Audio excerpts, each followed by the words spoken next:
नमस्कार छात्रों, मैं कुसुमलता उप्रेती आज आपको कक्षा 8 की कविता सुख दुख पढ़ाने जा रही हूँ, जिसके कवि हैं सुमित्रा नंदन पंत जी। जैसा कि हम सभी जानते हैं कि सुमित्रा नंदन पंत जी प्रकृति प्रेमी कवि हैं। यहाँ पर वे सुख और दुख मनुष्य के जीवन में दोनों का होना क्यों आवश्यक है, यह बता रहे हैं। उनका मानना है कि जीवन में हर व्यक्ति के जीवन में सुख और दुख दोनों का महत्व बराबर है। एक व्यक्ति के जीवन में यदि सुख आए तो उसके जीवन में दुख भी अवश्य आना चाहिए, और यदि किसी मनुष्य के जीवन में दुख है तो उसके जीवन में सुख भी अवश्य आना चाहिए। मैं नहीं चाहता चिर सुख, मैं नहीं चाहता चिर दुख, सुख दुख की खेल मिचौनी, खोले जीवन अपना मुख। कवि अपने जीवन में हमेशा के लिए सुख और हमेशा के लिए दुख को नहीं चाहते हैं।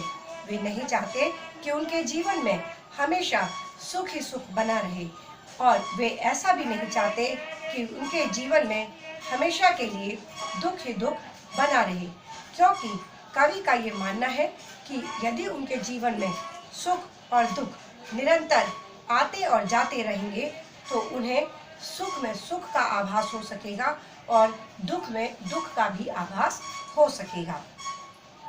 सुख दुख के मधुर मिलन से यह जीवन हो परिपूर्ण, फिर घन में ओझल हो शशि, फिर शशि से ओझल हो घन।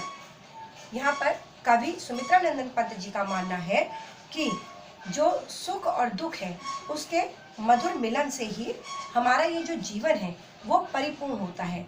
अर्थात यह जीवन तब तक पूर्ण नहीं हो सकता जब तक इसमें सुख तथा दुख दोनों का समावेश ना हो, दोनों का सामंजस्य ना हो। फिर घन में ओझल हो शशि, फिर शशि से ओझल हो घन।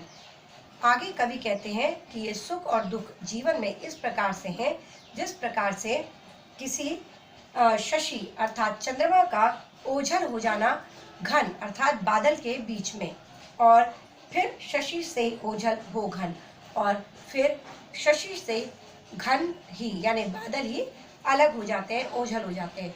अर्थात ये एक आंख मिचोली की तरह है, कभी सुख का आना और कभी दुख का आना। जिस प्रकार से बादलों में चंद्रमा न तो पूर्णतः छिपता है और न ही बादल कहीं खो रहे होते हैं या चंद्रमा को अपने अंदर समाहित कर रहे होते हैं, लेकिन ऐसा प्रतीत होता है। तो कवि कहते हैं जीवन में सुख और दुख भी इसी प्रकार हैं कि वे कभी सुख आए और कभी दुख आए। जग पीड़ित है अति दुख से, जग पीड़ित रे अति सुख से, मानव जग में बढ़ जाए दुख सुख से और सुख दुख से।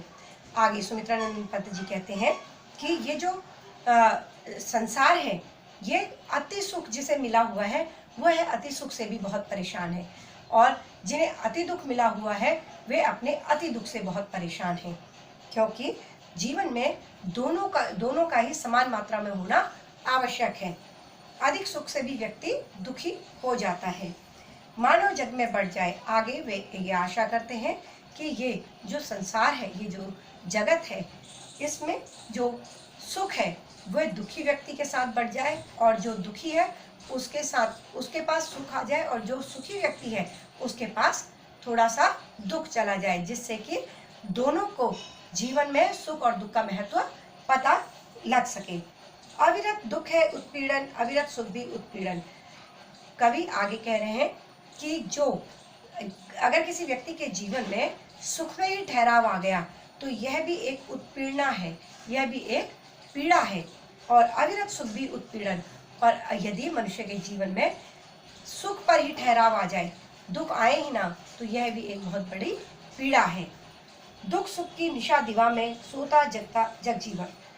यहाँ पर कवि कह रहे हैं कि दुख सुख की निशा, वे दुख को निशा अर्थात रात्रि का प्रतीक मान रहे हैं और सुख को दिवा अर्थात सुबह का। तो वे कह रहे हैं कि जैसे दुख सुख की निशा दिवा में, ये सुख और दुख जीवन में किसके तरह है, जैसे दिन और रात। मनुष्य के जीवन में जिस प्रकार दिन और रात का महत्व है, वैसे ही कवि कह रहे हैं कि मनुष्य के जीवन में सुख और दुख का भी उतना ही महत्व होता है। सोता जगता जग जीवन, और जिस तरह दिन और रात होने से मनुष्य सोता और जागता है, जिससे दोनों का ही लाभ और आनंद वह लेता है, इसी प्रकार जीवन में सुख और दुख भी आते जाते रहने चाहिए, जिनसे मनुष्य उनका असली आनंद ले सके। यह सांझ उषा का आंगन, आलिंगन विरह मिलन का, चिरहास अश्रुमय आनंद रे इस मानव जीवन का। आगे कवि बता रहे हैं कि यह जीवन में जो सुख और दुख है वे सांझ और उषा यानी कि शाम की तरह और भोर की तरह हैं। जैसे कि सांझ और उषा में सांझ और उषा होती हैं यानी कि शाम और भोर होती है, उसी प्रकार आलिंगन विरह मिलन का। और ये सुख और दुख जो है ये तो किसका मिलन, एक मिलन है और विरह है। कभी सुख मिल जाता है, कभी दुख छूट जाता है, कभी दुख मिल जाता है और सुख छूट जाता है। चिरहास अश्रुमय आनंद रे इस मानव जीवन का। इस जो मनुष्य का जीवन है इसमें तो जो चिर है, चिरकाल तक जो रहेगा वो क्या है, हास और अश्रुमय, हंसना और रोना साथ साथ चलता रहता है। ये तो चेहरा है, सुख और दुख तो चेहरा है, किसका, हंसी और किसका, हंसी का और रुदन का, रोने का, आंसुओं का। रे इस मानव जीवन का, इस मनुष्य जीवन में तो सुख दुख चलते रहने चाहिए। ये सुख दुख मनुष्य के जीवन में ठीक ऐसे ही हैं जैसे शाम और सुबह, जैसे दिन और रात। इस प्रकार से कवि ने कुछ प्रतीक दे करके हमें सुख और दुख का महत्व हमारे जीवन में बताया है। आशा करती हूँ आपको इस कविता का जो आपने वाचन किया और इस कविता को शुद्ध किया है उससे आपको यह कविता का जो सार है वह समझ में आया होगा कि कवि चाहते हैं, कवि सुमित्रानंद जी चाहते हैं कि मनुष्य के जीवन में सुख और दुख दोनों का होना आवश्यक है और दोनों ही एक एक करके जीवन में आने चाहिए, तभी मनुष्य को उनका असली महत्व पता लगता है। प्रिय छात्रों, इसका संदर्भ सहित व्याख्या आपको अगले जो आपकी कक्षा होगी उसमें बताया जाएगा और मैं आशा करती हूँ यहाँ तक आपको बहुत अच्छे से समझ में आ गया होगा। इस पाठ को आप कंठस्थ करें और यह कविता को अपने जीवन में उतारें। आशा करती हूँ आप इस कविता को अपने जीवन में उतारेंगे और सुख और दुख दोनों का मोल समझेंगे। धन्यवाद।